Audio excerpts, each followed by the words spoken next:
We are not getting a divorce. We are not getting a divorce. We are not getting a divorce. Wait for it.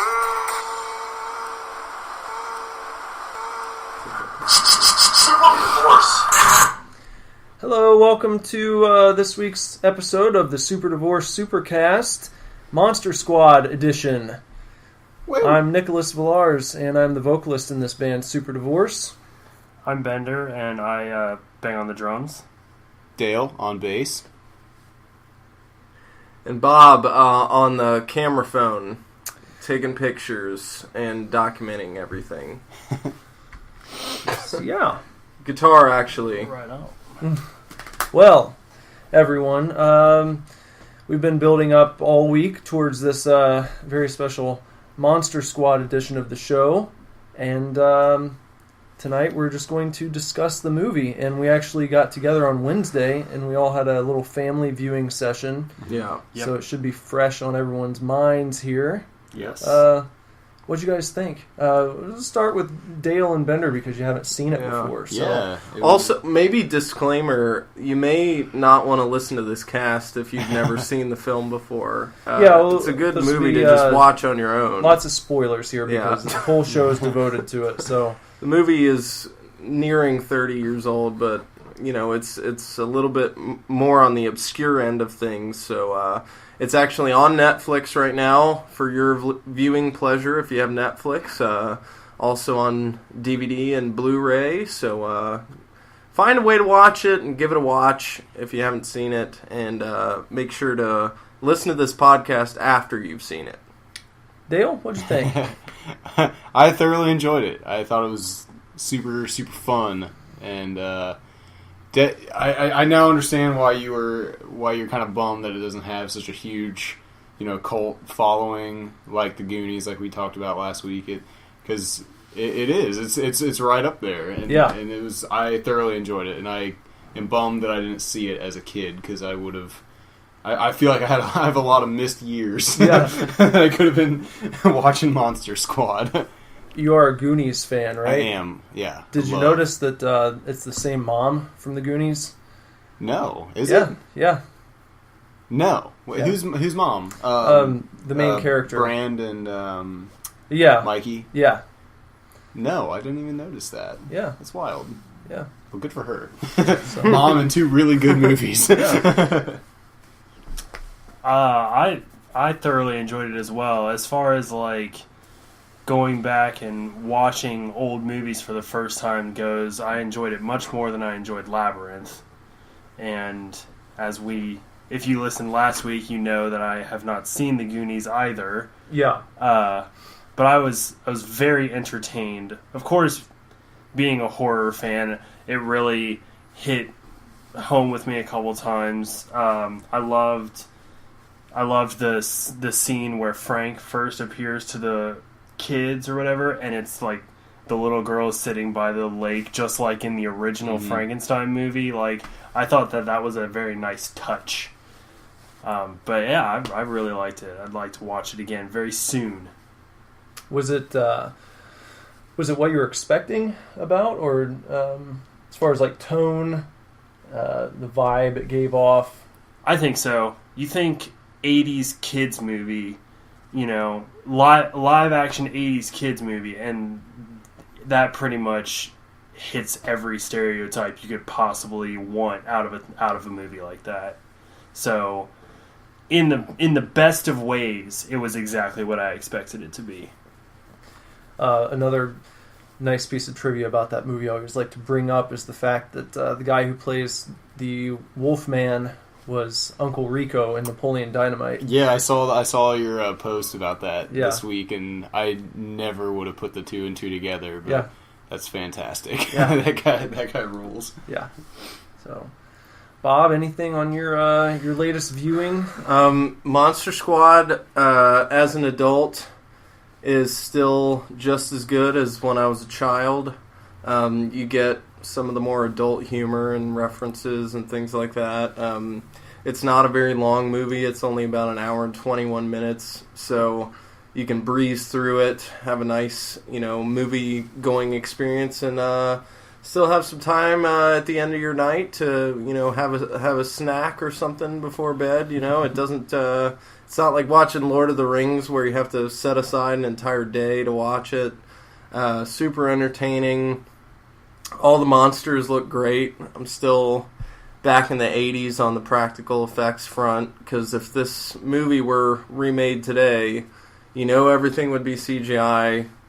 It would lose all of its, charm and, just kind of seeing something on the screen, an actor in makeup or, a guy in a suit or, with a nice mask and stuff. It's just, it's the magic of the 80s, and, I hope we see more of that in contemporary movies. So, I wanted to, I did a little research, very light research. I mean, I've watched like the behind the scenes on the Blu-ray, and then, on IMDb, they'll show you little fun facts about a bunch of the films and whatnot. And I actually was going to pull the list up here because there were a few things that I thought were pretty cool tidbits. In 2006, Wizard magazine, if you're familiar with Wizard, anyone? Like Wizards of the Coast Wizard? No, it was like, well, I think they're defunct now, but it was like a huge comic magazine. Okay. Yeah, but they made a list of the 100 greatest villains of all time. Dracula was ranked as number 30 on the list, but it was actually for Duncan Rager's performance from the Monster Squad. They chose him as the best Dracula of all time. What? Yeah. Really? Yeah. That's interesting. Yeah. I mean, He is great, though, isn't he? I feel like yeah. you could have put him in like really any other Dracula movie, and he would have pulled it off. It wasn't like he was a fun, kooky Dracula for this kids movie. No, he was a legit Dracula, but that surprises me that he would get the nod over like a Bela Lugosi or a Christopher Lee, because he's not. He doesn't have. He has to share the screen with the other monsters. Granted, he is the main villain. He's the He the employs antagonist. the other monsters. Yes, he's the leader. He's the ringmaster of the whole deal. 6'5". Yeah, I that. believe that. He's an imposing fella. When the cops are running up, they try to shoot him first, and then they attack him. Try to punch him and stuff, which is really funny to me. He just kind of headlocks one of the guys and just breaks his neck. Snaps a couple necks, punches a few faces. I mean, Dracula does not fuck around in Monster Squad, that's for sure. It's hard to picture Bela Lugosi just throwing a right hook and knocking somebody out as Dracula. I feel like Lugosi is menacing, but the guy from Monster Squad, he has a presence to him that's, is very imposing. Yes. And I like how his costume isn't overdone. Yeah. It's just like it looks like something you could buy out of a Halloween Express, basically. It's not anything overly, gritty or anything. It's just like the traditional Dracula get-up. And he's also a pretty accomplished athlete in real life. Was he? Yeah. Anyone At want to take 6'5", a guess? He was pocket passer. No, he was a boxer. A boxer. And Basketball. any other guesses? Basketball. Yeah. Volleyball. Wrestler. Well, like a Figure skating. Really? Yeah. Maybe his cape was from one of his figure skating routines earlier in his career. wouldn't doubt it. And he's a really interesting guy because he's also a world famous artist, and he's had gallery showings since like the early 70s. Did he have a career in movies after Monster Squad? Yeah, he's been working. Has he? I think he is. It seems like I looked him up, and he does quite a bit with art. So I think he'll kind of take roles here and there, but he's stayed active the whole time since. Huh.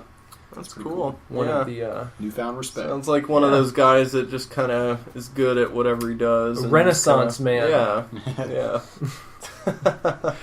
Yeah, he's stayed pretty busy. That's good. I kind of went through the whole cast, and unfortunately, many of the people from that film Have died. not just no.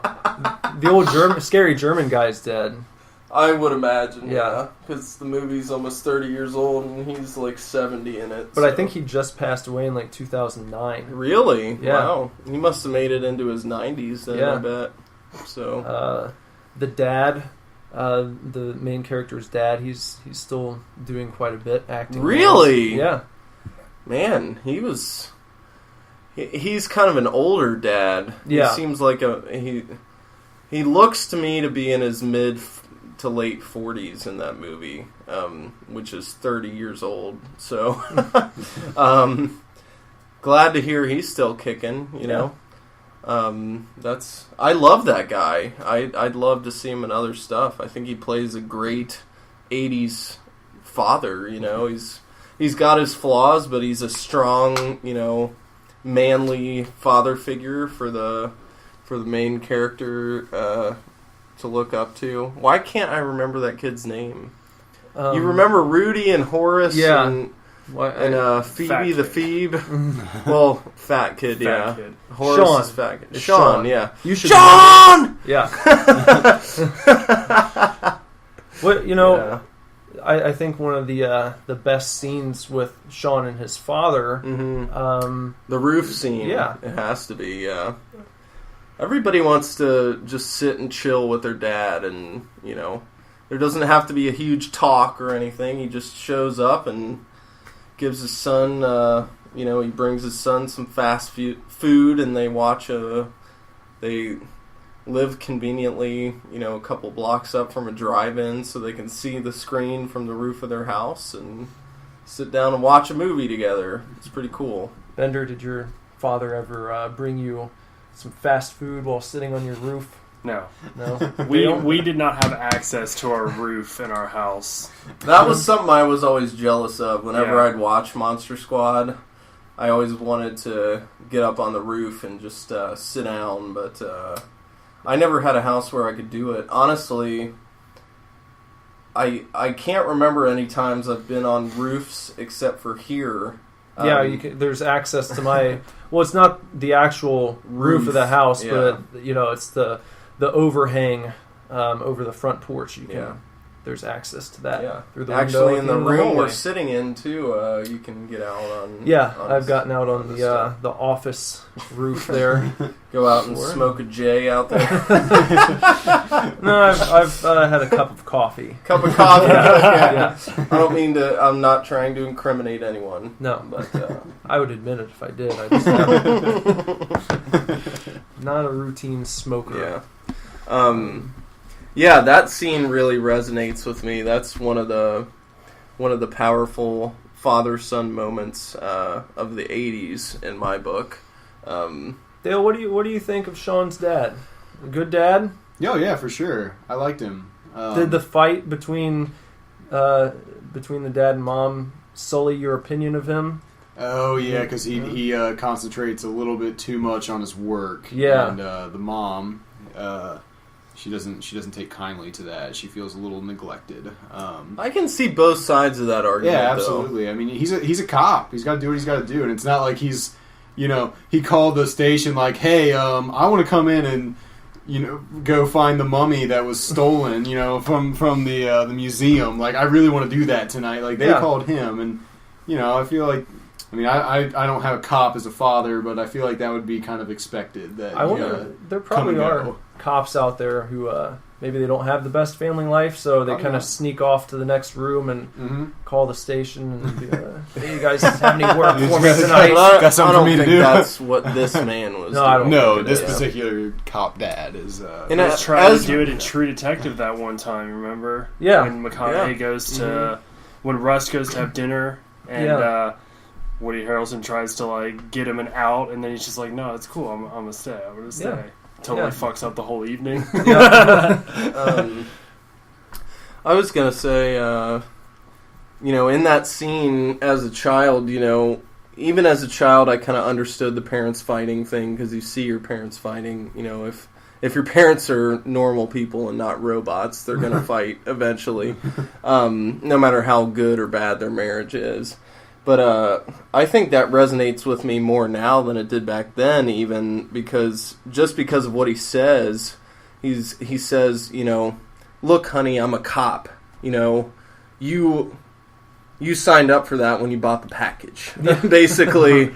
And it's being a musician. I've had issues in relationships before, as you guys know, where it's the girl is kind of not understanding why you dedicate so much time to something. And in his case, it's a little bit different because he's dealing with life and death stuff. But as musicians, I'm sure there's a lot of times where the girls are thinking, what the hell, you need to be hanging out with me more or something.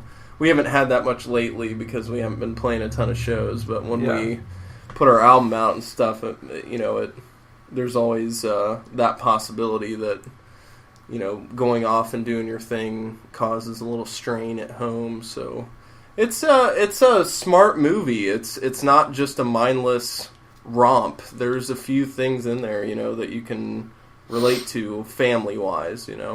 But through it all, both of the parents love the kids so much, and when the kids are in danger, I mean that dad springs into fucking action, no hesitation. Against Dracula. Against Dracula, he tries to shoot him. That's a good dad. His partner gets blown up by dynamite, and he just keeps, I'm gonna fucking kill you, takes on Wolfman head on. He's a badass, After dude. shooting Dracula, right, knowing it's not phasing him, he just keeps going after him. Yeah, that's a real dad right there. Good dad. Mm-hmm. And he smoked in the house. Yes, he smoked in the house. He had those real deep fatherly lines in his face, He's shaving in the first scene that you meet him with like a shitty bargain bin, like disposable razor that dads used in the 80s. We're going to switch it up. This show is no longer about Monster Squad. We're just going to jerk off good the dads. We're going dads. to jerk off the dad for Monster Squad for the next hour. Yeah, if I had a choice between being like my dad or the dad from Monster Squad. Good news, the choice is yours. So, the dad from Monster Squad is a badass. So, I think that was good that we hit on that though, because I think that might get overlooked and people might focus more on the monster action than the family dynamic. But I'm glad we brought that up. Yeah, and on Dracula, another little piece of trivia: Liam Neeson was actually what? Yeah, they were trying to get Liam Neeson. He would have. Dracula. I think he would have done pretty well, but his Irish accent might have been. It actually says he was paid for a bit part that was never shot. Wow. Okay. Yeah. So they considered him for Dracula, I guess. Cast the other guy and still wanted him on board. Yeah. Paid him, but they just didn't have time to shoot a scene. For those of you, you have to use your critical thinking a little bit on that. Liam Neeson wasn't as big of a star probably in 1987 that he is now. I mean, he was known, but Darkman. Darkman. I've not seen Darkman. I've heard Darkman's pretty good though. I don't know if that's true or not. I'd have to. It's on Netflix right now. I actually have it, so if you want to take it home and watch it, yeah, sounds good. So Liam Neeson. Imagine maybe he's in a tall the guy. Next Taken, they can put a Dracula spin on it. He becomes a vampire. I could see Liam Neeson in that Dracula role just because of his height and his imposing presence. And he has even though Liam Neeson does have a softer side, before you get to know that Liam Neeson has a softer side, he has a very stern, kind of stoic presence to him. So I think his Dracula may have been a little bit more reserved until those moments where he explodes and gets pissed, and then it would have been, wow, Do you think Liam Neeson would have had the capacity to call a 5-year-old girl a bitch? I don't know. Liam Neeson seems to have a pretty good sense of humor, but yeah, I mean, for the right price, I'd call a little girl a bitch for, That was probably as long as I got to favorite moments in the apologize. movie. Yeah. He screams at that little girl. What does he ask her? What does he ask me her? He the just says, amulet. he doesn't ask her. Yeah, He tells her, You give me bitch." the amulet, you bitch. And he doesn't say, you little bitch. you You little bitch. That would have been, adding little would have probably softened the blow but a it little didn't. bit. You don't do that. He Not calls this a guy. 5-year-old girl just a bitch. No extra descriptor. And the great thing is, she didn't know it was coming. Yeah. For those So- of you who aren't aware, yeah. Yeah, the scene, if you're familiar with the movie, when Dracula holds up Phoebe by her little face. By the chin. All they told her, the director said, you're going to have to scream. And she said, when do I scream? And he's like, you'll know. You'll know. And so, apparently, the actor also never wore his fangs or his contacts around the kids because it scared them. Okay. So, he kept them out, and when that scene came up, it was like, game on. Yeah. Not only am I going to, like, fucking grab your face and hold you up in the air, I'm gonna call you a very Unsavory name. I'm For gonna a curse 5-year-old. at you and then hiss in your face. That's the kicker, you bitch. She screams and then he hisses at her. There's not much more he could have done to be any more scary to that little girl. Do you think if that story came out now, like on set, the movie would be shut down? I think it would be. I would Like- hope not. I mean, it depends on. It depends, I guess. Someone but would find out and they'd be like, local director there'd be fucks up. Yeah, there'd be And- some SJWs out there that would be pissed. Yeah. But I think you could still get away with it. I think if you're Abrams, and you're shooting a film like that or something, you would have to have some street cred as a good director first. This If it's guy your did not first- have much street Yeah, cred. if it's your There's a big first chance. your first outing. The 80s were a different time. I mean, we gave people more benefit of the doubt, intelligence-wise. Now everybody has to have their fucking hand held through everything, and the PC police are out in full force in this day and age. So, Did you know But the Monster Squad pretty much ruined the director's career? Did it? Yeah. That's terrible. He Wow. did. Yeah, it because bombed at the box office, didn't it it? bombed, and then he got a chance to come back from Monster Squad by being given RoboCop 3. Ugh. Oh. And, So he wasn't given much of a chance. No. They're pretty much like, look, we really want you to go away. Yeah, Yeah, that's. it's sad. If they give you RoboCop 3, you're being set up. Yes, for failure. setting Yeah. up for destruction. Like, we really Here's a- like what you did with yeah. Monster Squad. Will you please You direct get to do a RoboCop RoboCop movie, but it has to be PG-13, and it's not a reboot. It's the third one. You have no. It's not like the newest RoboCop where you have basically an unlimited budget and a couple decades of time for people to be like, oh, RoboCop reboot, And it also wasn't built up as like the exciting conclusion to the RoboCop trilogy. It was just like a Halloween sequel. Yeah. It's just like RoboCop 3. Here you go. From the director, Director of Monster Squad. Box office flop. Monster Squad comes RoboCop 3. Well, Fuck off. here you go. Fuck off. I've never actually seen RoboCop 3, so I don't want to be an asshole about it, but I haven't heard good things. I saw it many moons ago Yeah, because I used to really be into the RoboCop movies when I was a youngster. yeah, I couldn't even tell you what the plot to the third one was. yeah. It's been so long, but I've seen 1 and 2. Honestly, 2's not that good either, but Yeah. one is a classic, especially when you have some old school Miller Lite cans and some stogies going when you're watching it. But yeah, that sucks. RoboCop 3, yeah. Monster Squad though, good legacy to have. Well, it definitely picked up steam after the internet.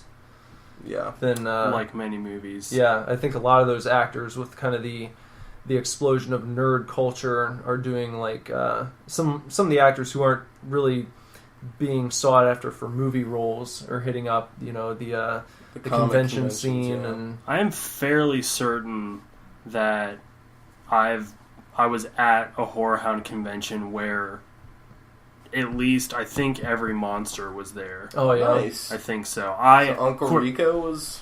I may have either been there or I saw it online but wasn't able to make it to that particular one. Mm-hmm. I mean, you guys know I try to go twice a year to Cincinnati and Indianapolis.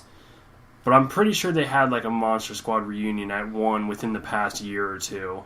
It's cool. Of course, I hadn't seen the movie at Yeah. that time, Right. so It wasn't, I didn't mean wasn't shit to you. Yeah, it didn't really mean shit. I was more concerned that like the director of Terror Vision was going to be there. But now, Now, if it ever happens again, I'll know what's up. yeah. you think Uncle Rico gets more recognition? Obviously, he gets more recognition for being Uncle Rico, but I'd be think hard he- pressed if I met him to not have him sign something Napoleon Dynamite. Like you'd have to, somebody might have to pay me to get him to sign Monster Squad stuff. I loved the movie. he's a damn good Wolfman too. Yeah. He takes that kind of... It doesn't specifically state that he's Lawrence Talbot or anything from the Universal Wolfman movies, but he's got that same mindset. I'm a werewolf, fucking lock me up now. Except he doesn't go at it with the calm dignity of Lon Chaney Jr. Yeah. He's... I'm a werewolf! He's screaming at people, trying to get them to fucking lock him up, to the point where he's in a police station, body slamming people, wrestles a gun away from somebody, shoots in the air and says, "Lock me up!" And then a dude fucking shoots him, not knowing that he's a legit werewolf. I mean... I think if I had like my Napoleon Dynamite Blu-ray next to maybe like a Wolfman's Got Nards t-shirt, I would rather have him sign the t-shirt. Of course, yeah. His Wolfman performance is great. I mean, again, it's a monster movie team up, so he doesn't have a ton of screen time as his human self, but when he is in the movie, he is in that character for sure. Especially that scene when he's tied up and Dracula thinks he's drugged him and he spits out the pills and he's just kind of scared and wants to get out. That's some good fucking acting. This is a time... What I noticed about 80s movies is even the small part characters are good actors. I mean, they didn't waste time with fucking nobodies who are just reading lines, Well, like unless when I you're watched watching this- Troll.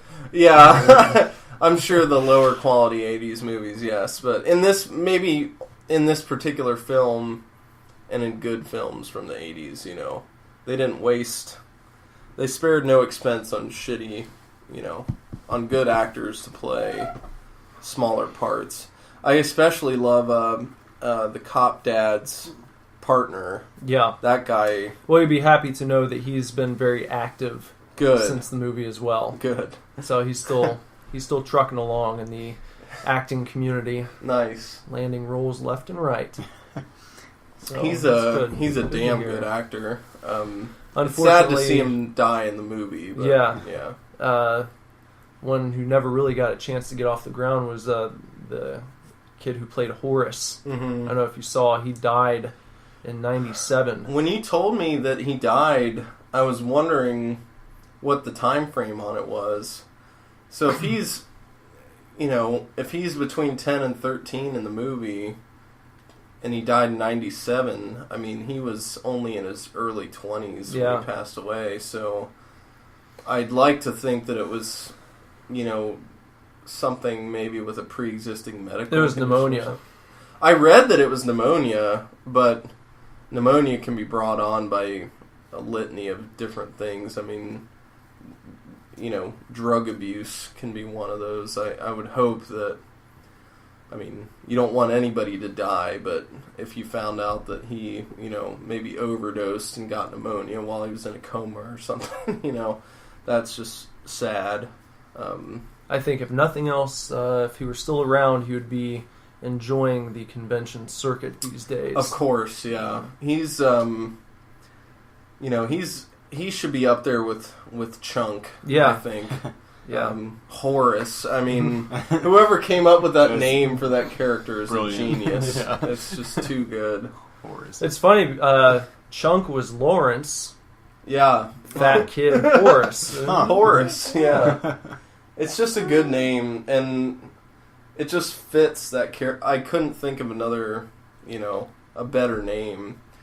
And how many people have you ever known named Horace, besides maybe Horace Grant from the Chicago Bulls fame? Do you know any Horaces? I do not No? know any. What would you call somebody named Horace for short? Horsey? Horsey? Horsey.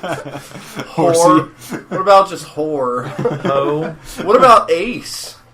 You think Ace could work for Horace? Or Race? Race? Not a good name to whittle down to a nickname. Horatio Horatio. for short. I'm Horace, but my friends call me Horatio. Horatio Kane from CSI Miami. Yeah. Horatio Sans. Horatio Sans. What the hell? What was I going to say? What do you guys think of Horatio Sans? Sans. I don't know. Yeah, You don't? No. Who is that? Okay. You probably know him from the Cowbell. He's in the Cowbell skit, right? With Yeah. Chris Walken. I remember him Pretty from sure his he's skit in that with... one. I remember him from the recurring skit he did with Jimmy Fallon when they play two stoner dorm mates, and he's always talking about I remember this one line where Jimmy Fallon's character asks him what he did with his glow sticks because they were supposed to go to a rave that weekend, and he's like, what if, hypothetically, I smoked it? Just, and I think of the character in Step Brothers. He's the lead singer of the Billy Joel cover band, Uptown Girl. Oh, okay. Take you your guys ever skank see hooker Road wife Trip? and get the fuck out of here. We only do 80s Joel. Yeah, we strictly do 80s Joel. Dale, did you ever see Road Trip with Tom Green and It's been a long time. Breckenmeyer? Yeah. It's been since the movie first came out for me. Because he was in that movie as well. Yeah. Okay. Horatio was. Horatio Sands. Yeah. Do you ever think? Do you think SNL for the first few weeks after he left the cast referred to SNL as Sans Horatio? Yes. From there on out, I do. I guarantee you that joke was made several times. Well, let's do this. It's Saturday Night Live Sans Horatio. So. Oh, Dustin Diamond had a role in the movie that was cut. Interesting. From Saved by the Bell. Yeah. Screech. Yeah, he fame. was going to be selling the squad baseball cards. Oh, okay. And Sounds like a scene Cut it that out. probably was better to be cut. yeah. Yeah. They apparently cut 13 minutes of the film Ah, because the studio did not want them to go over 90 minutes. interesting. Do you think there's an unedited cut floating around out there I don't somewhere? know, I'd like to think so. It'd be Yeah. interesting. I mean, that's a Are there long deleted time. scenes on the Blu-ray disc? I don't remember seeing any, but I'd have to go Back back. then, I don't think they, because Didn't really the format was VHS, they didn't really keep that stuff Yeah. as much. I mean, for it movies. might be somewhere in like a Right. back lot, Yeah. just waiting to be discovered. So if you know where any Maybe when it turns 30. Yeah, maybe 30th anniversary edition Blu-ray, 13 never minutes. before seen minutes. Mhm. If you think about it, that's Director's a lot. That's a cut. good deal of movie. Yeah. That's Yeah. could be several scenes. Mm-hmm. Yeah. There's movies that are too long that need to be cut, though. I don't Yeah. feel like this movie is missing anything. So I feel like if they cut stuff, they didn't really lose any momentum anywhere. No, but I feel like it's kind of ticky-tack to say we're making you cut it down because we don't want it to be like 94 minutes long. Yeah, because for all I know, that extra footage could be legit. Yeah. It could be cool. So, More creature stuff. but Yeah. I know that, there's edits of movies where it's like, okay, we know this is too fucking long. So. What if it's 13 minutes of just Liam Neeson? That's what they paid him for. Like, the director didn't even feel like shooting it. He had like one of his assistants shoot Liam Neeson's scene and just make it up. And it was like, let Liam Neeson write whatever he wants for his scene, and we'll pay him for it. And, what I think? Did they say what Liam Neeson's bit part was going to be? No. Because I have a speculation on what it might be. What? I think Liam Neeson's character ran an occult bookstore in the neighborhood, and the kids went there to find some books about the different monsters, and maybe he ran the store, and they kind of asked him about, where can we find a book on Dracula's monster, and he said, What if they go to try to get the book that they have decrypted, though, because they already know everything about monsters. They're the Monster Squad. That's true, but you can always learn more. I mean, there's things that they didn't know that they came upon. Maybe some more undiscovered works of Van Helsing. Yeah.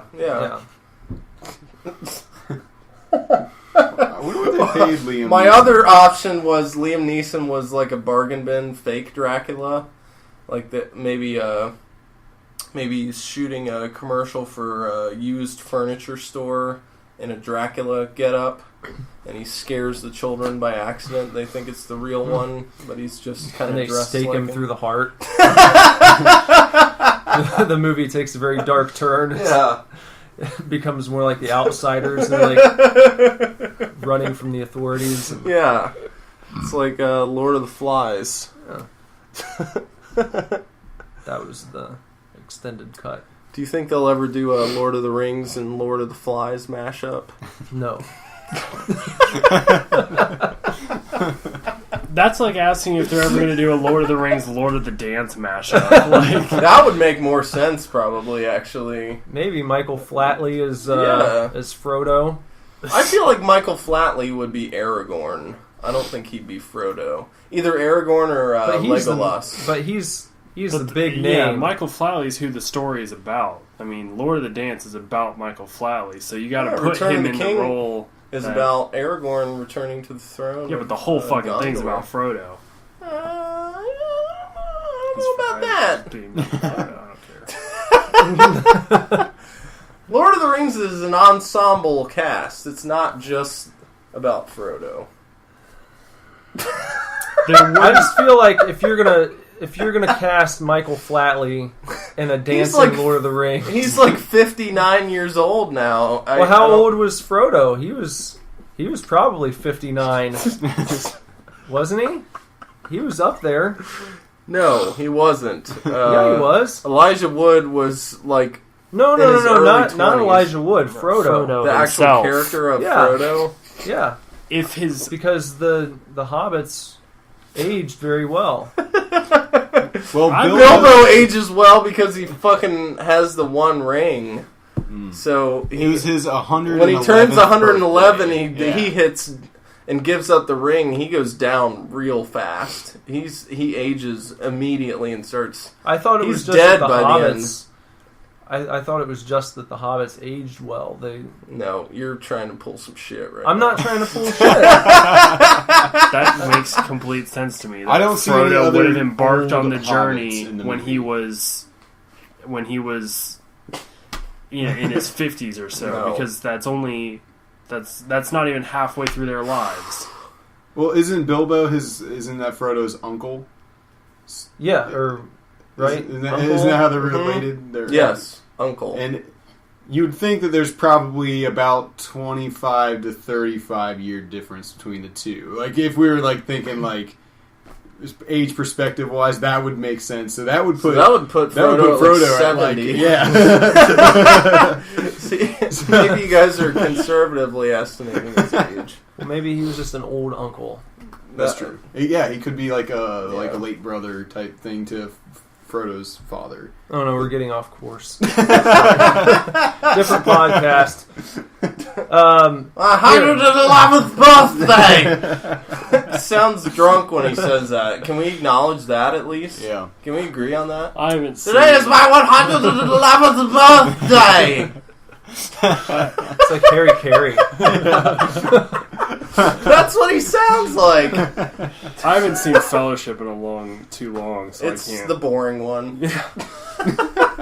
Speaking of Lord of the Rings, to bring it back into Monster Squad territory, the amulet's opening, like the One Ring. Well, I was just going to say the opening sequence of the movie that the director had originally penned was really, it sounded like something that Peter Jackson would have been behind. It was just, supposedly it was going to be massive. He wanted like a fleet of Zeppelins. Wow. And like a fucking army of villagers on horseback. Nice. And apparently the studio ended up telling him he couldn't do it because they kind of tallied up the cost of that opening sequence and found out that it would have ran more than the actual entire movie ended up costing them to make. So like, we're going to have to tone down that intro segment because we don't have the funds. I will say the intro segment's still very good. Oh yeah, I think it's great. It's pretty cool. And with the ground breaking apart and practically, not fucking CGI, pushing guys over, skeletons climbing out. Well, I did like, though, in the opening scenes when the ground is popping up and like flinging guys, you can very, very clearly tell that they're like professional stuntmen being pushed on springboards because they take the like pose where they throw their arms out and their legs go straight and they like take that pose and then dive forward so that they roll. Like, it happens multiple times in the movie. Anytime something explodes or somebody gets flung, you can clearly see them just like very professionally acrobatic stunts. It's hilarious. I love it. It was charming. It was charming to me that you could see right through it all. Yeah. Watching a labor of love take place. Yeah. One thing I was thinking about when we were watching it the other night was just moving through different scenes, how much I love the sets from that era. Mm-hmm. Because it's like most of them are not very epic in scope, but everything is kind of very, very expertly crafted. And just like the corridors and when they're inside of that mansion. Because they know they're not going to be able to go in and post and add things in. Yeah. It's a real set. It's all going to be on screen. So they know that it all has to be to a T, authentic to the story. So I am pretty sure that the last scene in the movie is on a movie set. It has that look to it. Really? Yeah. In front of the church and everything? I can see that. Yeah. Kind of like the last bit of Back to the Future. Okay. I feel like it has that quality to it. Yeah, where they are outdoors, but it's like on a back lot somewhere with some pavement. And I have a strange boner for that type of thing. It's awesome. I don't know why. Fucking sweet. There's this place called House on the Rock I've told you about before. Mm-hmm. But there's one part where you're walking down these stairs and it leads into, like, you're underground, almost like a bunker, and it leads into an area like that where you're walking down a street and there's like cobblestone and fucking street lamps and all these little shops lining the street, and it's like, very Victorian looking, but it's all inside, and it looks like just a black night up above you, and It's awesome. I don't know why. I think that shit's fucking cool. It's awesome. If I could have something like that in my house, I would do it. It's cool. It makes me think of old school Disney World, like just having, just being immersed in something. It's more immersive than watching, like a Star Wars prequel where it's clearly just blue screen, everything. To see a real set or a real location, real practical effects, and that's where they hit it on the head with the new Star Wars movie. Is even though yes, in a movie in 2015, you're gonna have to use CGI for things, but to not, completely just wash out everything with CGI and just have characters walking around inside it. I mean, even the Lord of the Rings movies and the Hobbit movies suffer from that syndrome a little bit, because a lot of times you can tell, Ian McKellen is acting in a green room and there's no one in front of him. It's just like, because I've heard the story where Peter Jackson's kind of telling him, okay, you're talking to this guy, and Ian McKellen broke down in tears, he couldn't do it because he was just like, I have no reference, Yeah. So it's just, I hope that, that kind of filmmaking never dies. I know it's kind of gone away with the 2000s and everything, but I think as our generation grows to be adults, we're all, between 20 and 30, so we're taking over those industries and we have nostalgia for those things.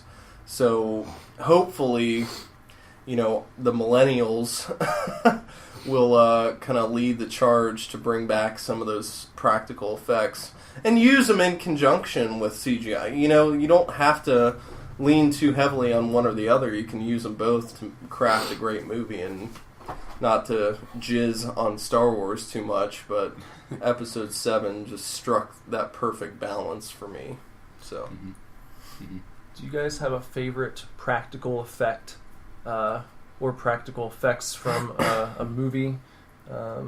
The scene in The Thing when they're giving Jesus the Christ. guy the defibrillator on his God chest, damn. and they rub them together, stay clear, and they hit his chest, and it goes into his body. The chest just opens. And then it doesn't. It caves in, Yeah. and then grows teeth and bites the guy's hands off.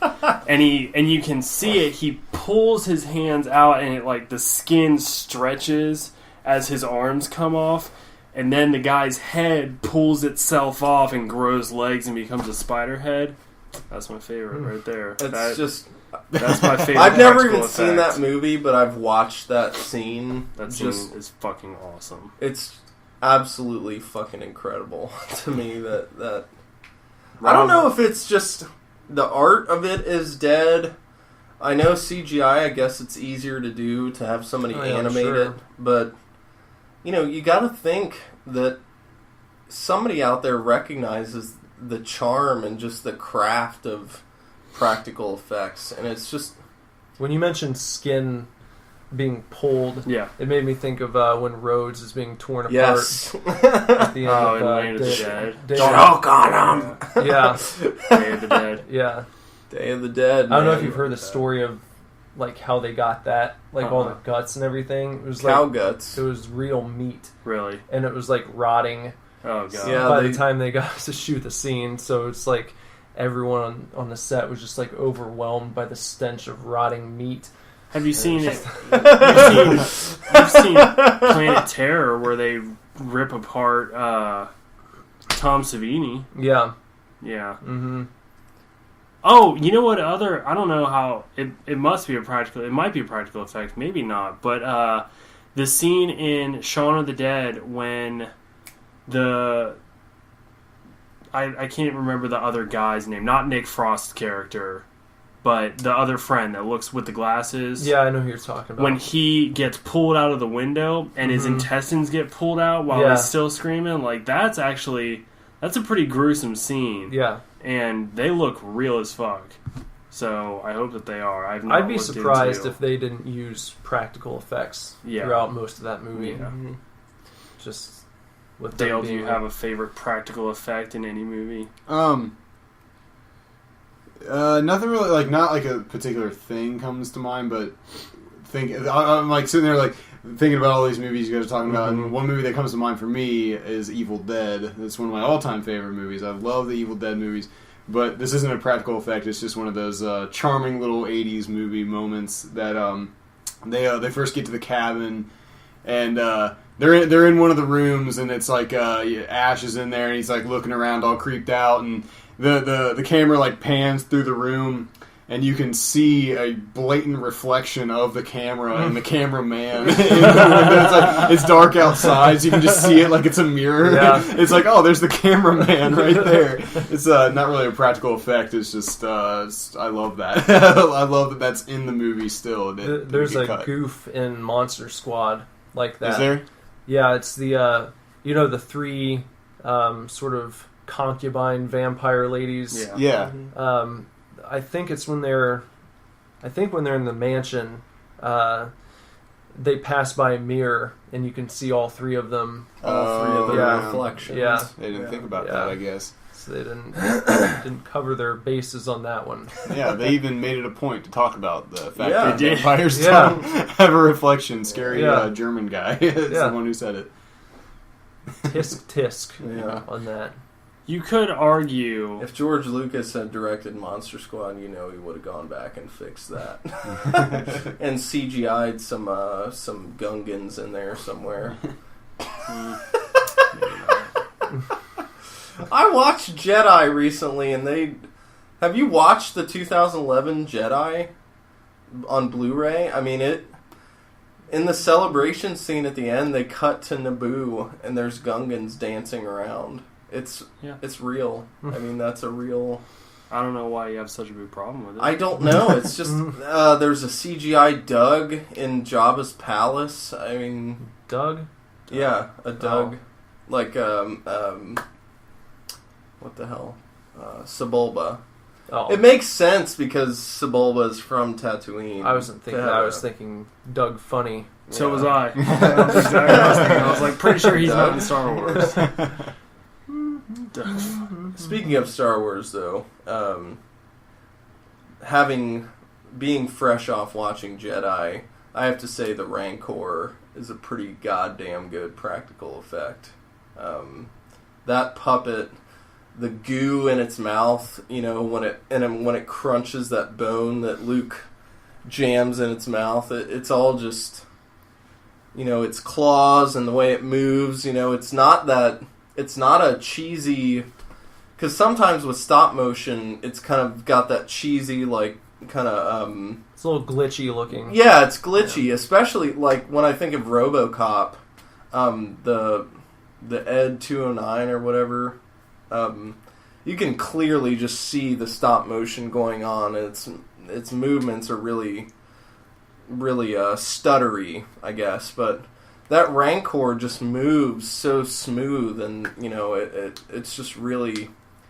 I had to rewind that like 5 times just to watch it move. It's just a great, great practical effect, so... I don't know if you guys saw that I posted was it a Thriller puppet, video. or was it... Oh. Sorry. Was it a puppet, or was it stop motion? Because it's so smooth, I don't even know. I'm not sure. I'm not sure. But the Thriller video has quite a few good practical effects, as well as great sets. Gosh, and that music, that's amazing. I love that music video. Yeah. Song too, but man, that video. Wonderful. It's like a little mini movie. I know. It's like 12 minutes long, isn't it, or something like that? Yeah, it was. Just because I only know because I watched it was like 13 minutes and 40 something seconds. It's almost Very almost cool. a 15-minute short film. Yeah, it's cool.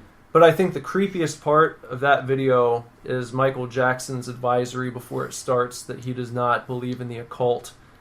And then it's like, please enjoy. That's like, fun. I don't think anyone would have thought you believed in the occult just because you made a scary video. Probably didn't need to put that there. Now I think people are going to suspect you of believing in the occult. That'd be like if he put a disclaimer before the Sega Genesis game, like, I do not molest children. And then you go through the game saving children. Yeah. Michael!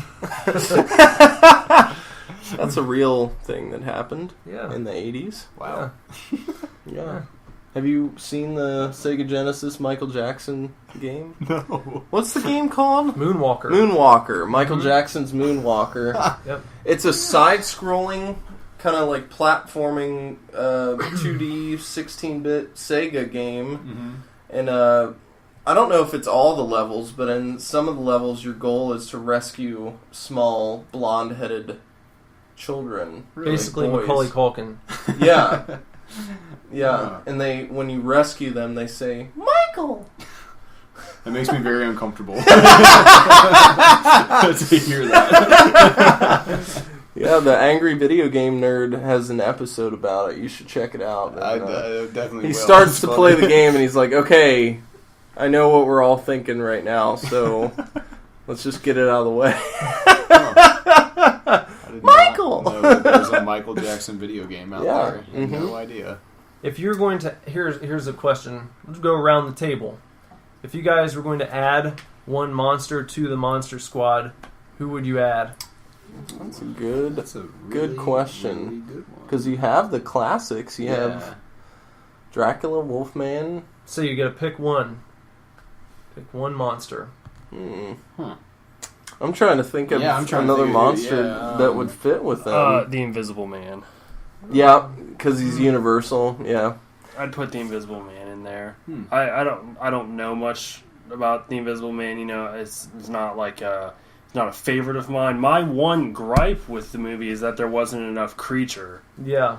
And I was And he gets taken out pretty easy. yeah, it just gets shot, Yeah. just gunned down. And I was the creature from the Black Lagoon is my favorite, you know, of the Universal monsters. So I was very happy with the design of the creature in the movie, and then a little upset that he really just has absolutely no part in it at all. They just He wrote him carries in just Frankenstein's casket out of the That's water, about it, and that's yeah. it. That's what they needed him for. I also liked, speaking of Frankenstein, I liked that Dracula tells Frankenstein, go and get Van Helsing's diary, and if the kids don't give it to you, then kill them. And like literally the very next scene, Frankenstein has just befriended the children and is now on their side. Yeah. Like, Gentle- it's like not yeah. even. There's not even them having to convince him.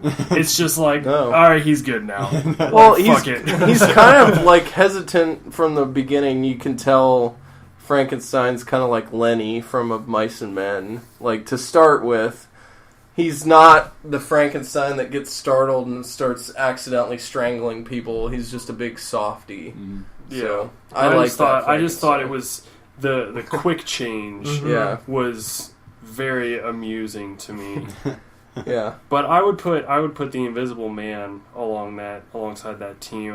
He could do some damage. Fun. He would have fucked their track up big time. Would have been great in getting the amulet back. Yeah, I mean, I don't think the kids would have had a chance against the Invisible Man, to be honest. They could have I mean, worked something out where they like, I don't know, threw paint on him or something. Yeah. You know, Powder. powder Put a on bunch him. of powder in a Yeah. room and... And the Invisible Man effects, even in the original Universal, were pretty astounding at the time. And it's not too hard to do that well, you know, on a budget too. So I think they could have definitely Could've done. been cool. Yeah. If I was gonna add anybody, that'd have been cool. So, That's a good choice, I have to say. Jekyll and Hyde came to mind. Oh, so Yeah. you get Kind of interesting. Mr. Yeah. Hyde. Yeah. So he'd be sort of like Uncle Rico's character. He's Yeah. Jekyll. yeah, he's kind of it's He'd be kind of Jekyll the same and, thing, and, but and Dracula would have to probably keep him contained somewhere because Jekyll's a normal guy with good intentions. For the Jekyll most could have part. been a doctor helping the kids, Yeah.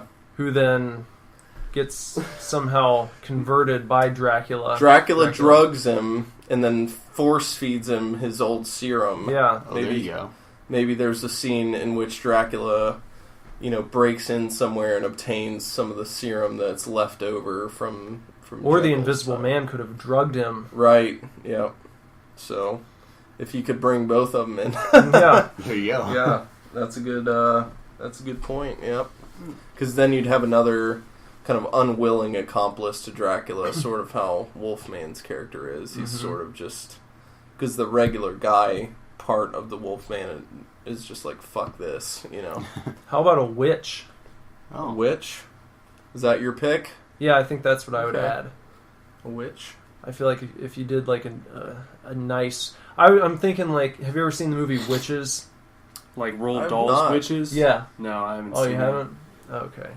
It's I was- a But great I've movie. read, My I read first the thought- book, Yeah. and I think I've seen like pictures of what the witches look like in that film. They're very Yeah. grotesque. Yes. It would be like that, not, you know... Not the like pointed gypsy hat. witch from Wolfman who's yeah, talking to like Lawrence that. Talbot. No, I'm thinking like Okay. very disfigured, monstrous looking, Okay. you know... So she's down with Dracula. Yeah. Okay. Yeah. She's not like a nice witch. No. You're talking like a hag witch. Yeah. You know. Yeah. A hag raven Yeah. from Skyrim. Yes, that. Those things are fucking nasty. Yeah. That's good. That's another good choice. Since you guys got to go first and pick some good ones, I think my last I think you could have done...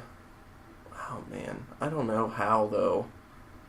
I was going to say Phantom of the Opera, but he's not really a monster. He's just kind of like a disfigured guy that's troubled, you know? Yeah. I don't know.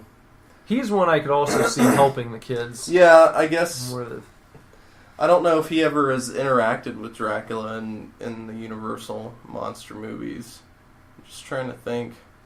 maybe if they found their way into like the local opera house. Oh, you know who I'm gonna say, and it's kind of a cop out, but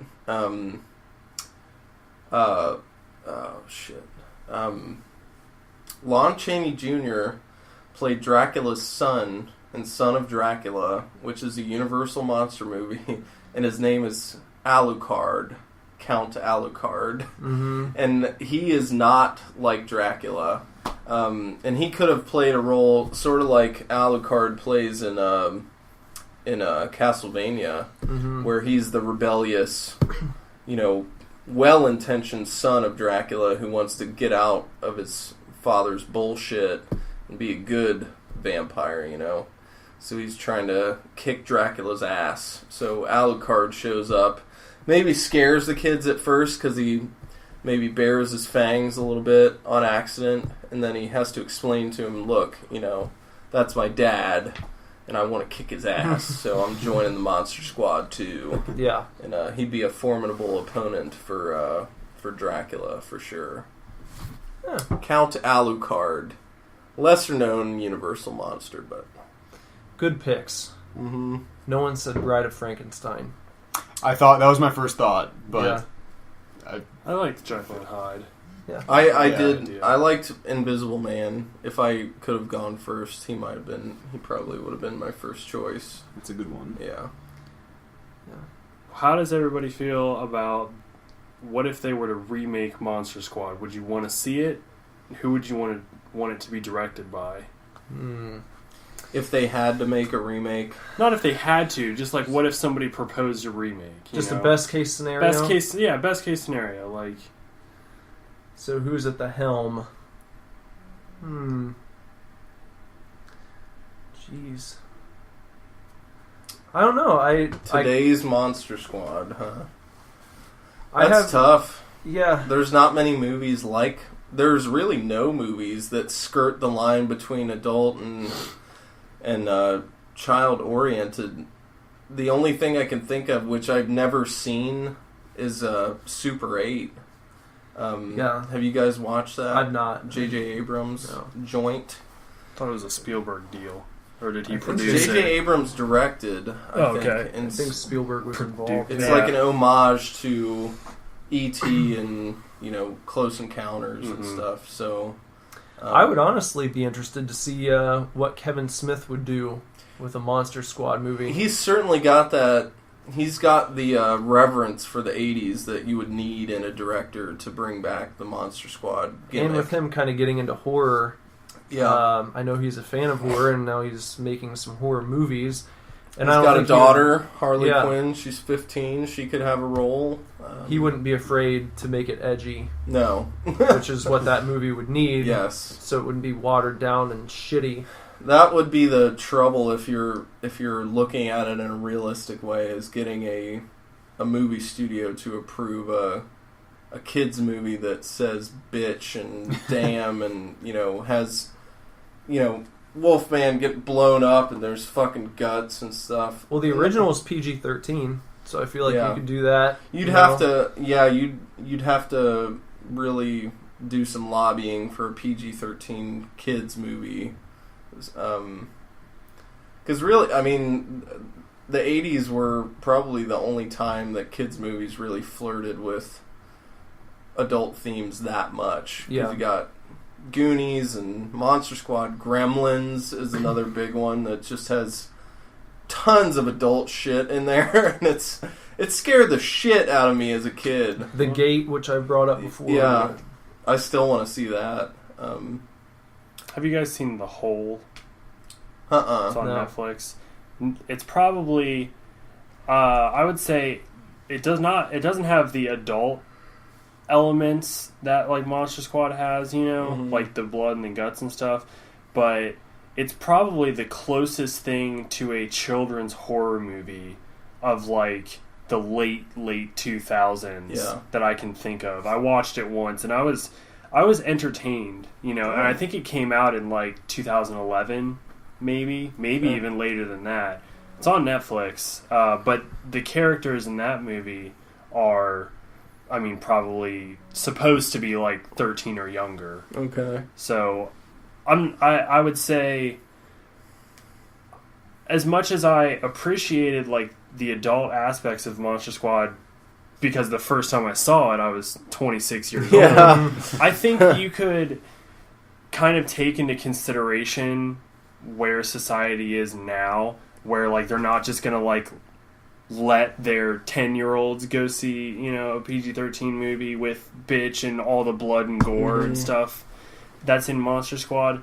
But you could kind of like sort of retool it for what's allowed today and almost get like an edgy PG rating out of it, but still make it, you could still kind of go for that like 15 and younger audience and get some scares in there, some really good effects in there, and still have a solid movie, maybe without all the cussing or something. You could do it, but I would want it to... What if you went the other way? Let's say you had Kevin Smith do it, but you had a cast that was like 14 to 18, and make and it you just give R-rated. it a hard R. Fuck yeah, dude. I think I could get into it. Yeah, that'd be very entertaining. Yeah. But I see what you mean. I could think you could do either one because you and could have it do be the successful. But yeah, you could do one geared towards kids, and it could be successful as like a children's horror movie for a new generation, or you give it the hard R, but you give it a comedy edge. Yeah, and you could really like Trick or Treat or Krampus, and you go that route with it. So if I was going to pick a director, I'd probably go with the guy that did Trick or Treat and Krampus, because he kind of, I don't know his name, but he is able to inject that sort of dark humor into his horror movies while you get nice amount of gore, some good scares, and then you get a laugh in there too. And the whole tone is semi-light considering the subject matter. Yeah. how do you think? You would have to retool it a bit for today's audience, just because people are so cynical now. The suspension of disbelief, even in children, kids are like little grown-ups now. There's a lot less wonder, I feel like, and that, that's sad to me. Because when I watch Monster Squad, I'm watching monsters run around and do shit. When I was a kid, I bought in hook, line, and sinker to everything, from Star Wars, Monster Squad, everything I watched was, Indiana Jones, and now people are just like this. They know it's a movie, CG is just such a common thing, a phrase that people use. It's not even just I'm sure there's some people who don't even know what CGI stands for. They just like to throw around, the suspension of disbelief thing is really rough to master today. The magic of movies, so you would have to either make a really, really, really, really good movie, or you'd have to have some kind of tongue-in-cheek self-awareness to the movie, where it knows it's about monsters and it makes the jokes and everything and doesn't take itself too seriously. But I agree with you guys. I mean, yeah. I got another name that just came to mind. How about Edgar Wright? Yep. Mm-hmm. He could do it. Yeah. That'd be fun. He could do it really well, probably. Yeah. Until the studio gave him too much shit and he said fuck off. And yeah, make him leave, just like he did Ant-Man. That's so sad. I think that's the reason I haven't bothered to watch that movie, because I was so excited, and then they pulled his name from it, and I was like, well, I like Paul Rudd, but... I've heard Ant-Man's good, but when it has something hanging over it like that, where it could have been just, Edgar Wright just has this... He's one of those directors where when you're watching one of his movies, it's his movie. Yeah. You're not confused. That's the thing that, is kind of lost in art these days, is having your own style that's so unique that nobody else could really match it, In music, guitar tone, vocals, all that stuff. You can listen to 5 bands that all sound the fucking same these days. There's no emphasis on finding your own sound or your own style, and that's, yeah. This is a different topic here, but I wanted to mention, I read this. The rats that you see at the beginning of the movie are actually armadillos. I thought that was a very interesting choice. It seems like you'd have to try really hard to procure armadillos. Did they put some fuzz on them to make them look fuzzy? I don't know. I don't know, and I don't even know why you would bother. Think about the ease of access to rats between rats and armadillos. I just feel like we need rats.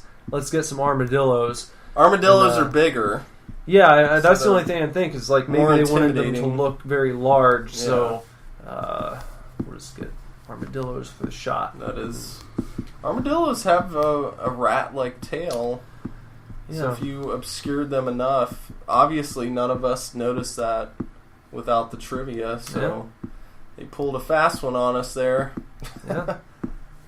So if it was obvious that they were armadillos, I think that'd be a problem. Yeah. Just close-ups. On the shell. They don't say anything. You're just left wondering why there are a bunch of armadillos in this castle. Oh, man. One thing I want to mention, not to throw us off, it's not going to be a big point of conversation, but the bat sound. It's hard to do, but that's such a classic sound effect to me. Yeah. And it's in a lot of 80s movies, but that I don't know if that's what bats sound like, but to me that's what bats sound like because of the movies. So, well, you get it in Monster Squad. Goonies has that big scene where the bats blast out from behind the rock. Lost Boys. You get bat sounds whenever one of them is getting ready to swoop down and snatch someone up. Bats had a good decade, didn't they? And then there was the movie Bats, right? Didn't it star Lou Diamond Phillips? I think that was late 90s. Yeah, that was a made-for-TV movie, I think. Yeah. If it wasn't, it should have been. It was the quality of Tremors 5, something like that. Just real bad. Did you guys like Tremors when you were kids? Never seen Tremors. I've never watched it all the way through. I know what it is, and I've seen little pieces of it. But what about Tremors 2? I heard. I actually saw something just the other day that claimed that Kevin Bacon regrets Tremors more than anything else he's ever done. Tremors were entertaining to me as a kid. Yeah, I liked them when I was younger. Yeah. They kind of creeped me out when I was, 9-10 years old. Those It's like- giant snake worm things. Yeah, it's like taking the fear that you would have on the ocean of being eaten by a shark, Putting it on land. putting it on land. You got these giant sandworm things that just pop up and can eat you at any moment. It's pretty creepy when you think about it. How about Critters? Did you guys ever watch Critters? That No. one, I've seen the practical effects of those little bastards, though, and it makes me want to watch that movie. That series is just It's like- awesome. Isn't that like your B version Gremlins kind of like Kind if of, Gremlins just like is little- if yeah. Gremlins is your cult classic, Critters is like your cult drive-in movie. Yeah, yeah. There's like these little balls of fur, Yeah. and they're ferocious. And I definitely know what they look like, but I've not seen the movie. Granted, I haven't seen Gremlins either. you've never seen Gremlins? Oh, Wow, shit. Jesus.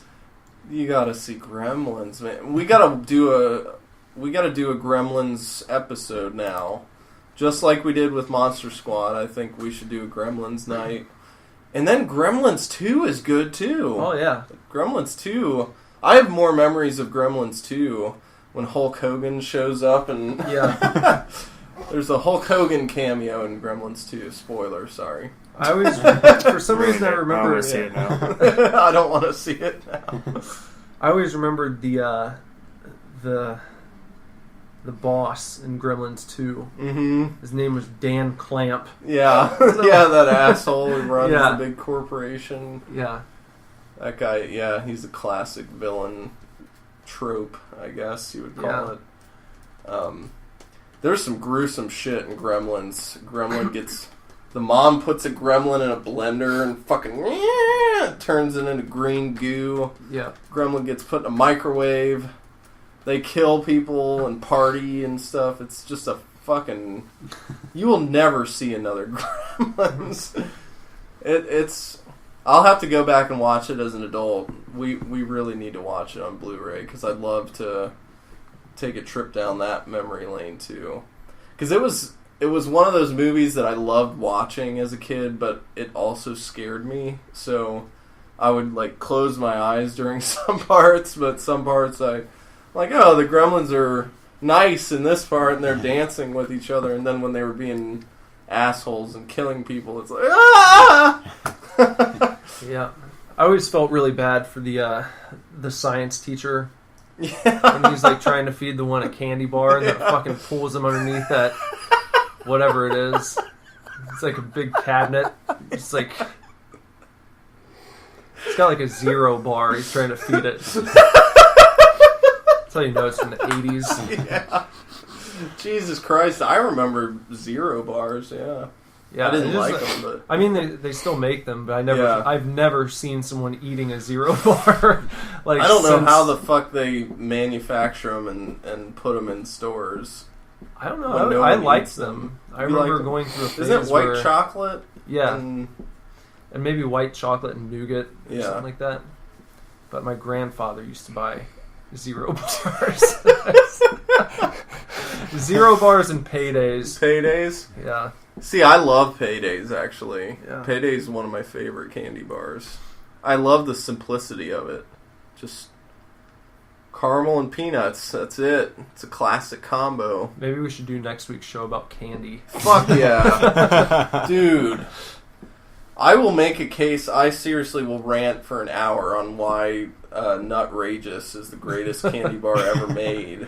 And, how pissed I am that it got discontinued. If you don't remember Nutrageous or you never tried one... Really? I don't think I've ever had one either. Jesus Christ. I don't think. I had a Nutrageous. You like it? I had more than one. I didn't have Yeah. just one Well, Nutrageous. did you, Yeah, did you I- like So, Nutrageous? Yeah. so you enjoyed it. Yeah. Was it in your top tier candy bars? Would you put it in your top 5 of all time? Or I'd have to think about that. think about, No. yeah. Because Milky Way, Snickers, you got your classics, but I know what my number one Nutrageous is, was like a fucking but I'll save experience. it in case we end up doing a show about candy. Okay. I'm not going to reveal my number one favorite candy bar. We get a list I together. have a Yeah. guess. I have a guess. Not going to tell you if you get it right. I think it's Butterfinger. Butterfingers Nobody are likes really... Butterfingers. I love Butterfingers, you dude. can Are shut you up. fucking out of your I mind? love Butterfingers. Butterfingers and Butterfinger BBs. Yeah. Do you remember those? Yeah. Oh, yeah. Fuck yeah. Yep. Let's get a better 5 for Yeah, the that- microphone. Yeah, that was better. Every time I fucking went to the movies, I had to have a box of Butterfinger BBs or Nestle Bunch of Crunch. That was good shit, too. Yeah, those are good. You remember that? They should Yeah. package Butterfingers with free toothpicks. That's part of the fun, is picking the shit out of your teeth and part of the eating that. fun. Disgusting. You- It's like having a snack after your snack. I'm not gonna sit here and debate that Butterfingers don't taste good, Oh, they're delicious. but I will say that just the simple fact of the feeling in your teeth afterwards is enough for me to be like, nah, pass. No. To me, that's part of the experience. That is, it's part of it. Yeah. You can choose to pick it, or you can just leave it in your teeth and let it chill. Yeah, just develop cavities. Maybe that's where all my cavities came from, was Butterfinger BBs. If you had to guess, Dracula in the Monster Squad in the 80s, at some point when he's not on camera, he goes into a convenience store and he picks out a candy bar. What do you think that he picked out, and do you think he liked it?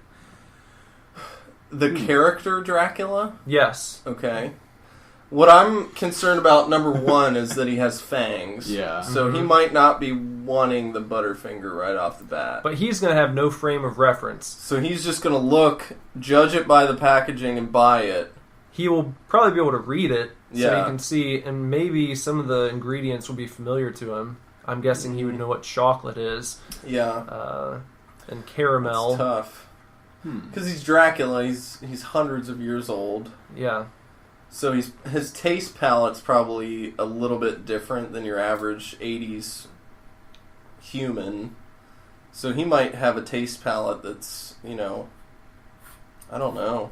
I peg him as a dark chocolate kind of guy. I don't think he's fucking with milk chocolate. So I need to know some good... Maybe did they make Milky Way Midnight back then? Dark chocolate. Think so. Dark chocolate Milky Way. That's a the 80s, newer they thing. weren't fucking with people That's who a wanted new this fad. dark chocolate. Antioxidant bullshit. Yeah. Like, Dark chocolate. it was all about the good. calories. Yeah. I like Yeah. it. I do like dark chocolate. There was a time and place for milk and dark chocolate, but Yeah. I'd like to try a dark chocolate Reese's cup. I think that's a new thing. Reese's Dark. Mm-hmm. I think that might be real good. So what do you think? What's your pick, Bob? What do I? I'm trying to think like a several 100-year-old vampire right now, going into a convenience store and buying a candy bar. He's not going to buy it. Oh well, He's probably going to... selecting a candy bar and taking it for his Yeah. own pleasure. Yeah.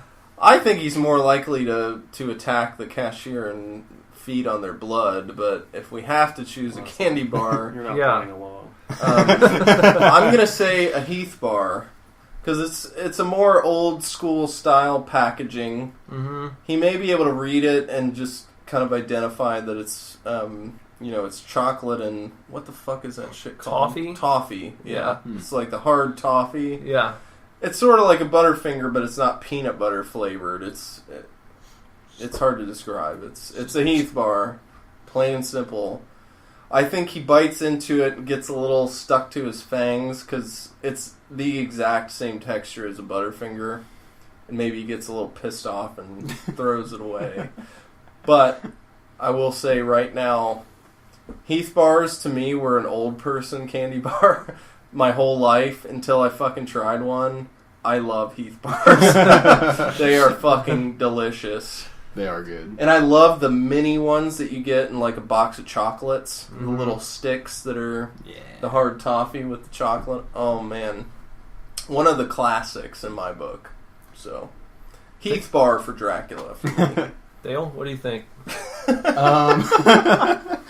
I can't see Dracula picking a Baby Ruth, so if anybody says that, I will fight you to the death. On No, I think no, Dracula's Baby- going to pick a Baby baby Ruth Ruth.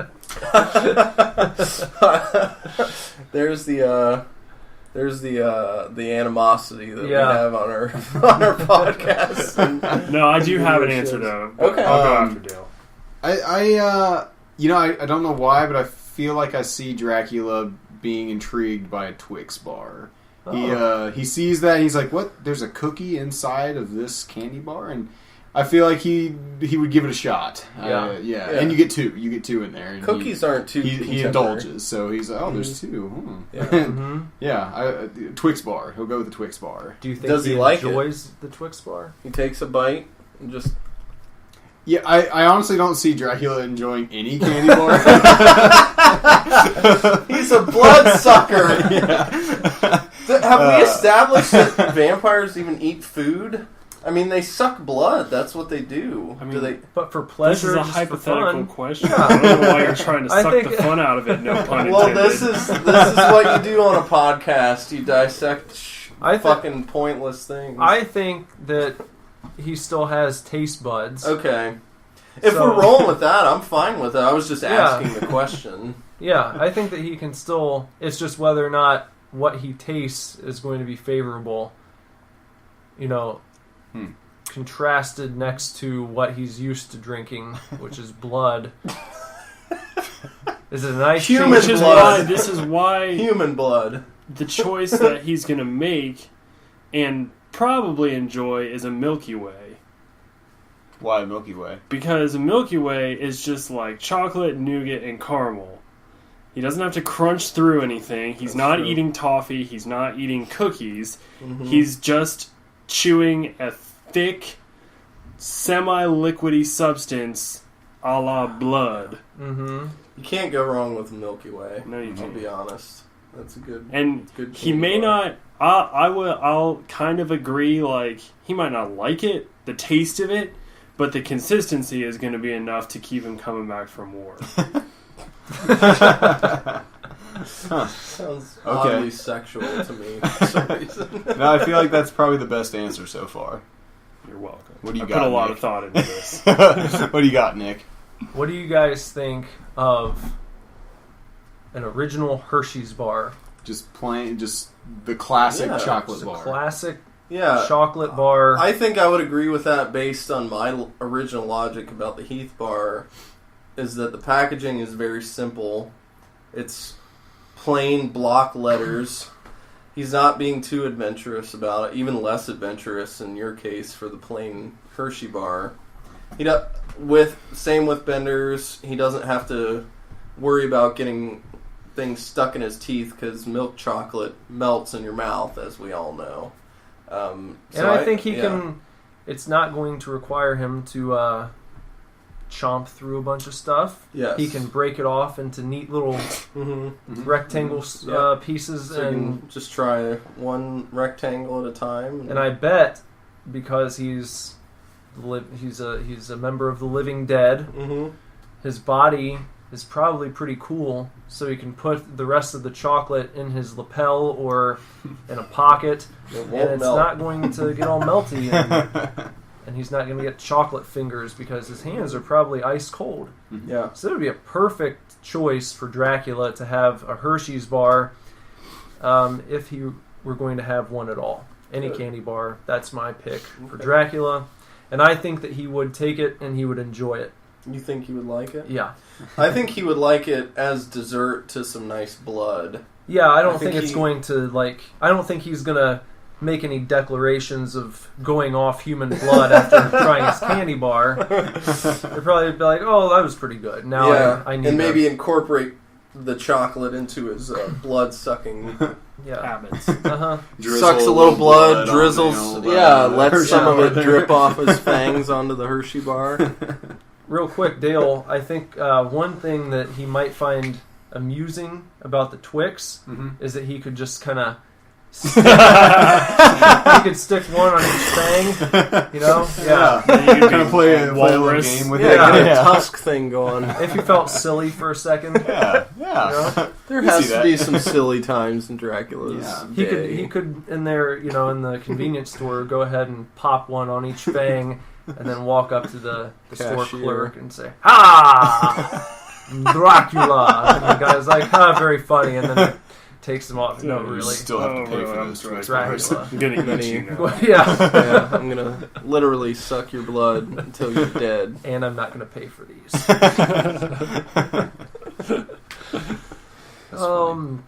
Well, I feel like we should probably figure out what we're going to talk about next week, because we're almost out of time. If it's not Gremlins, then that would be my first choice, is to have another. See, I don't know if we want to do another You don't movie. want to, you don't want to just... We break it up. We could save We could put that on a back. Yeah, put that What on. I was gonna say is, if we don't do that next, my request is that stays I think somewhere that's in the definitely a good topic. in the Rolodex. Yeah. So. Some great pictures Mhm. could come from that one, too. That'd be fun. Well, we're closing this episode talking about candy. Should we carry it over? Should we talk about candy? I have a lot of nostalgia for candy, honestly. Should we do a candy? Should we talk about Are you guys candy coming to the Royal Rumble tomorrow? as, Possibly. I don't know. Maybe. They would have to commit to watching it to do a whole podcast about it. About what? Even if I watched it, I'm not gonna do a whole podcast on it.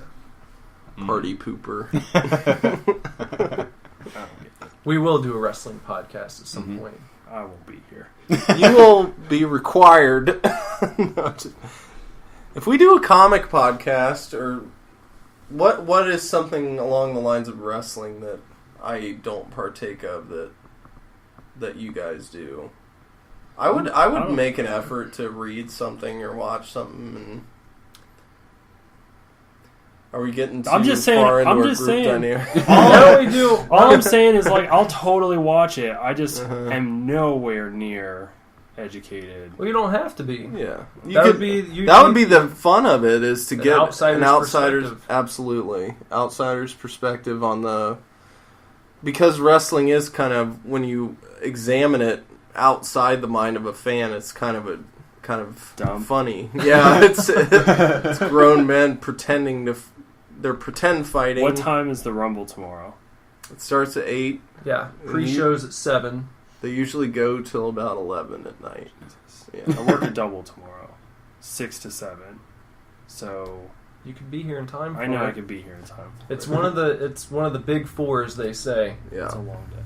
All right. It's a long day. We don't- If you guys threw want that to do out a there. wrestling podcast next week and all watch the Rumble tomorrow, Are we? that's a I topic. just threw it out there. That's a I didn't topic. want to put it. Well, I know, Dale, you said that you were trying to watch some football tomorrow. I am definitely trying to watch football tomorrow.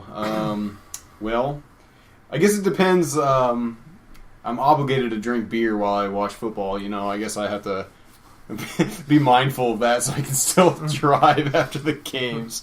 So, I guess, yeah. What time is the second game on? The first one's at 3, so I think the second one is on around 7. Actually, you know what? Let me double check on that. Sorry, Okay. it might be like the 1 and 4 o'clock normal, typical football Sunday type thing. I don't know for sure. Should we get something else going? Just Yeah, in we can case? keep the ideas going here while he's checking on that. Ah, shit. Talk about high school. Your That's favorite high fresh. That's fresh in my mind because I work at a high school every day. Oh. So We could I talk have about high school. the We could- perspective I mean, we of could going get to back high to that. school, and I have the perspective of working at a high school. Talk about boy bands. Stand-up comedians. Oh, I could talk about that all day. Yeah, I know you're a big stand-up I guy. love stand up. Tomorrow the games are on at 3 o'clock and 6:40. Ouch. If you're watching the second one, you will not make it here in time. Carson Palmer. Ouch. I might have to have that game going on another TV. The old split screen Yeah. action going. Picture in picture. Yeah.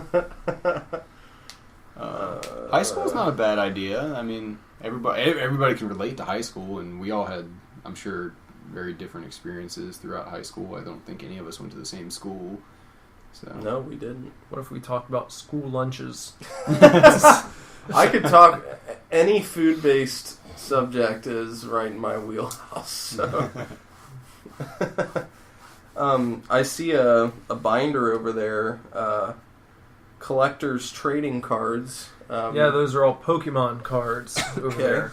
We could talk about collectible cards. Pokemon, baseball, basketball, football, anything. I don't know how we make it interesting. So what cards did you have? I had a Michael Jordan rookie when I was young. It was awesome. I want to buy another one as an adult. But they're like $500 to $1,000 depending on the grade. So An hour and 15 minutes later. yeah. Well, I had... It was made of cardboard. It had this guy's face and body on it. An image of him. and some stats on the back of the past 4 years. Hey, I loved collecting cards. Oh, me when too. was I a did. kid. I did.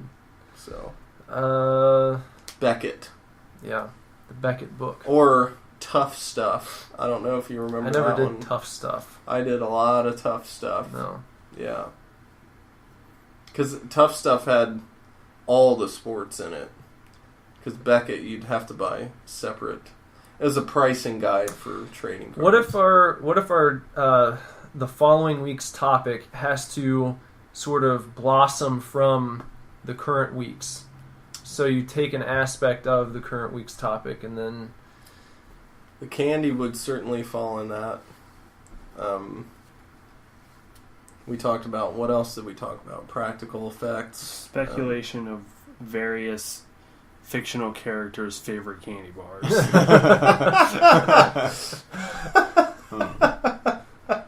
And why. We talked about comic book conventions briefly. Technically, horror movie conventions. That's Yeah. If you're more specific, yeah. But That's if you true. just say we talk about conventions, but I don't know how often you guys go to conventions. I would like to go to one before I did a podcast about it, Fair enough. and I would love to go to one. If you guys want, I know the next comic book convention is Indiana Comic Con. I think it's like the end of February into like March 1st My brother and sister are making costumes. for Indiana Comic Con. Yes. Yeah, there's going to be a lot of sister's gonna be- actors there. My sister's going to be Rey from Force Awakens. I believe my brother's going to be Vegeta.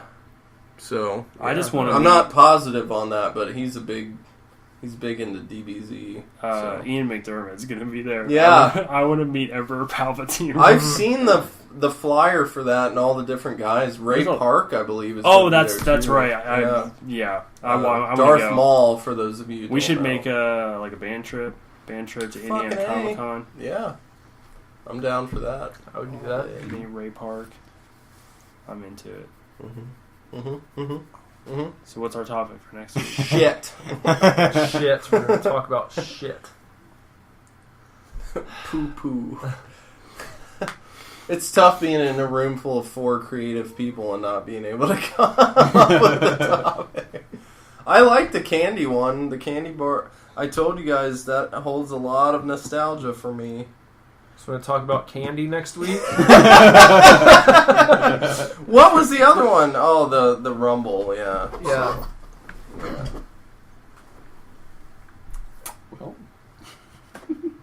Radio silence. Candy boys? Candy Boys. All right, let's talk about candy next week.